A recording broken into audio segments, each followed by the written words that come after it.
Hello students.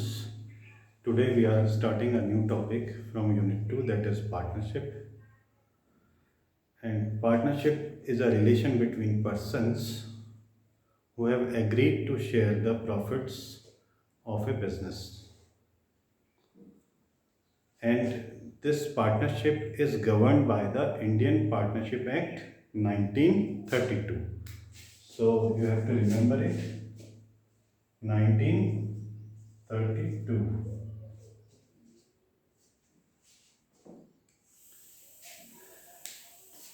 It is a form where more than one person, means minimum number of members is required. Two, at least 2% is required to form such type of organization, and maximum can be 50.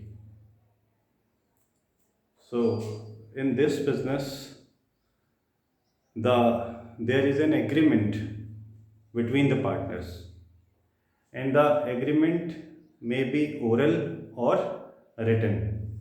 It depends that what type of partnership they want to form. But the written agreement is preferred because in case of dispute, it may be presented in court as an evidence that this was our agreement and now they are not following the terms and conditions. So let's start with its features. First one is formation. As I have told you, this form of business, that is partnership, it is governed by the Indian Partnership Act 1932. So we have to form it according to the rules of Partnership Act 1932.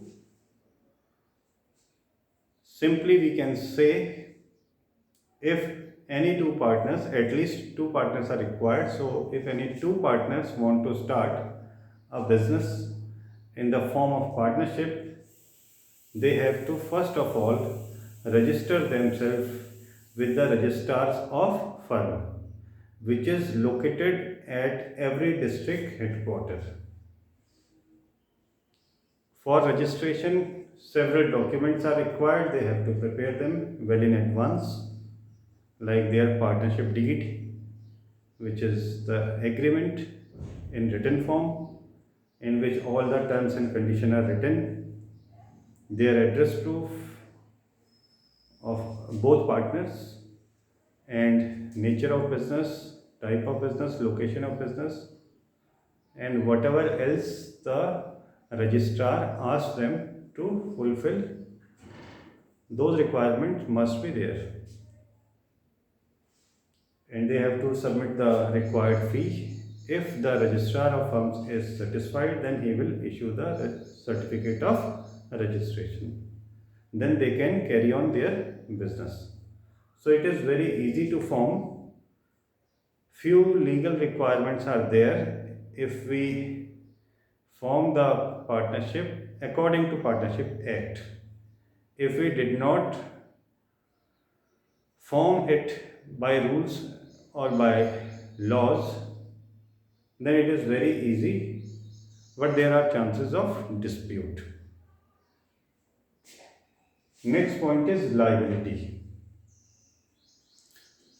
In the partnership, there are various type of partners, and whatever type of partner it may be, but it has unlimited liability. Means if the business losses are irrecoverable from business itself, then we have to pay it from our personal property, and the losses will be shared in their agreed ratio. In the partnership, there is agreement between the profit sharing ratio. Suppose there are two partners. A has contributed rupees 1 lakh and B has contributed rupees 50,000. Then their profit sharing ratio will be 2 is to 1. So their losses will be also shared in that agreed ratio. So whenever such type of liability arises, then they have to pay it from their personal property with their profit sharing ratio. Next point is risk. The risk in the partnership is borne by all the partners. All partners have to bear it according to their profit sharing ratio. Next is decision making. There is a balanced decision making in the partnership because it is a mutual agency and all partners must have to be taken in confidence. They all must agree for a particular decision, otherwise, it cannot be taken. So, we have to take the take a meeting and then consult all the partners that we are going to take this decision. Are you in support of this or not? If all of the partners say yes, then that act can be done. So decision making is balanced. Next point is continuity. This form of business organization is not very stable. Means its life is very short. If any of the partners want to retire or deceased or due to his death or insolvent, then in case we have to reconstitute the partnership firm. That's why it is said to be not very stable, or we can say unstable form of business organization. It is affected by death, insolvency, imprisonment, and retirement, or even admission of a new partner. Suppose two partners are there, third one is now want to join our partnership firm, then also it will be reconstituted. So most of the time it is reconstituted, that's why it is unstable. And last point is membership. Anyone can become the member of partnership if all other existing partners agree to it and if they are eligible to join a partnership firm. Many people are barred or not eligible to join a partnership firm, like a minor member who is below 18 years of age. Generally they are not taken into partnership business. Then any person who is insolvent or who is insane, or any partner, any member who is barred by law. Legally, if he is bounded by law, then he also cannot be the member of our partnership firm. Otherwise, all others can join the partnership firm. So these are the features. Now we'll have a look over the merits of the partnership. First merit is ease of formation and closure. It can be easily formed. We have few, or we can say minimum legal requirement, and that can be easily done.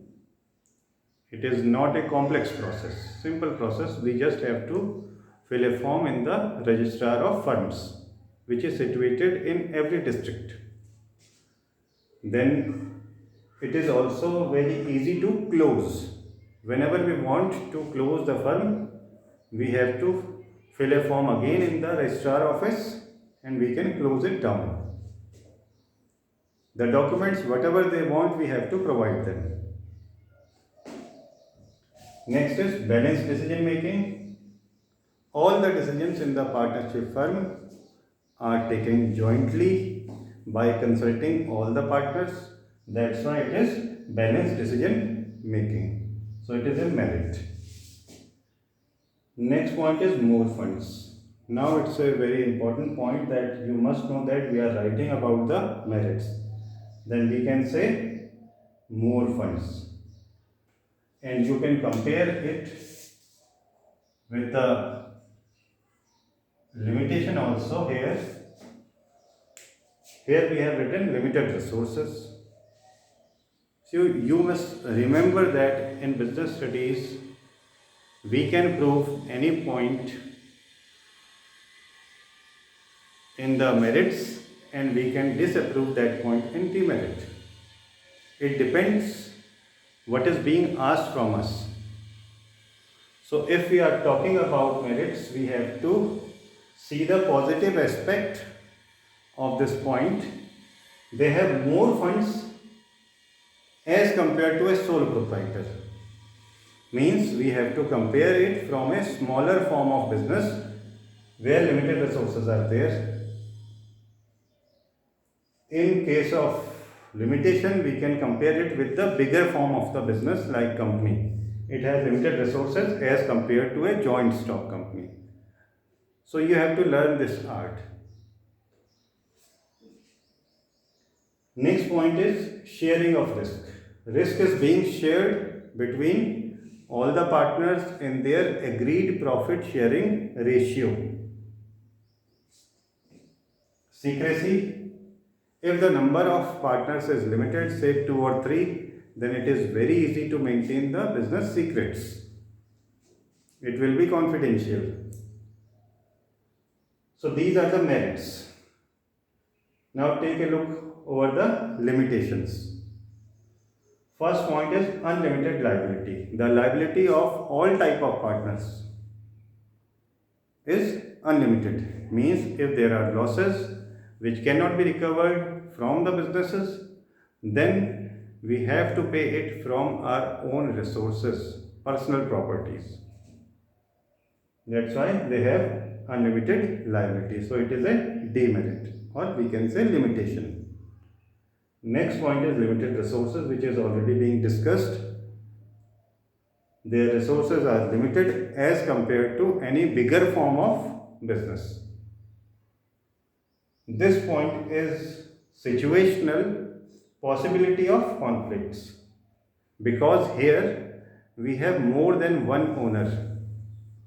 If owners are more, there may be a possibility of difference of opinion and conflict may arises. May arises means here may arises or may not arises. So it depends on the situation and temperament of the partners. Next point is lack of continuity. Partnership is affected by the admission, death, retirement and insolvency of partner, and every time it will be reconstituted. That's why it is not a stable organization. And last point here is lack of public confidence.